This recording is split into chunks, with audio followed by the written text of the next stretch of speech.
Mesti dibuang. Dewi Persik lakukan hal mengerikan di tubuh istri Angga bicara penyakit 3,5 liter. Dewi Persik baru-baru ini melakukan operasi pembuangan lemak.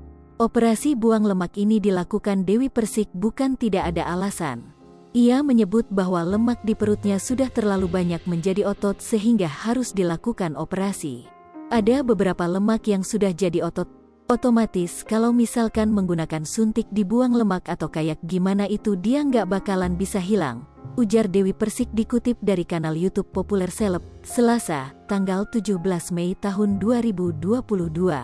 Istri Angga Wijaya ini pun mengungkapkan bahwa lemak di perutnya ada 3,5 liter di perut.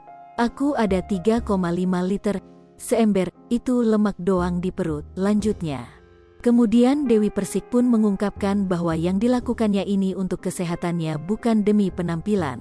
Buat kesehatan, kalau buat tubuh ideal body aku udah ideal, cuma aku kan olahraganya berat, pole dance, ungkap Dewi Persik.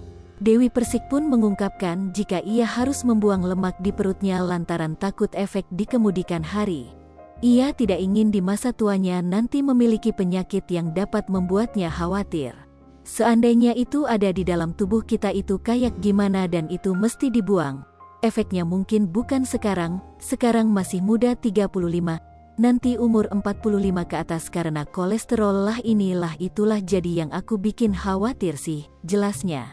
Ternyata operasi yang dilakukan Dewi Persik ini sudah dilakukannya sejak bulan Ramadan kemarin. Waktu operasi yang dilakukannya sekitar 4-5 jam. Tanggal 30 April kemarin, bayangin, aku seminggu udah langsung kerja aku dan itu lagi bengkak-bengkaknya. Dan gak apa-apa, aku operasi sekitar 4-5 jam lah, ujarnya. Operasi pembuangan lemak di perut Dewi Persik ini pun diungkapkannya tidak ada efek samping.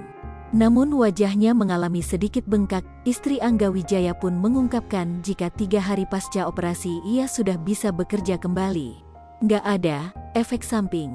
Ada ini aku udah bisa goyang walaupun enggak berat banget ya. Jadi ya paling 3 hari udah bisa kerja. Cuma memang muka aku agak bengkak dikit. Mungkin antara kanan sama kiri agak beda. Tapi enggak apa-apa, ini kan baru seminggu, nanti lama-lama juga akan kempes, ungkapnya. Hai pemirsa Sri Popo TV, jangan lupa komen, like, dan subscribe, serta tonton terus berita-berita terupdate lainnya ya.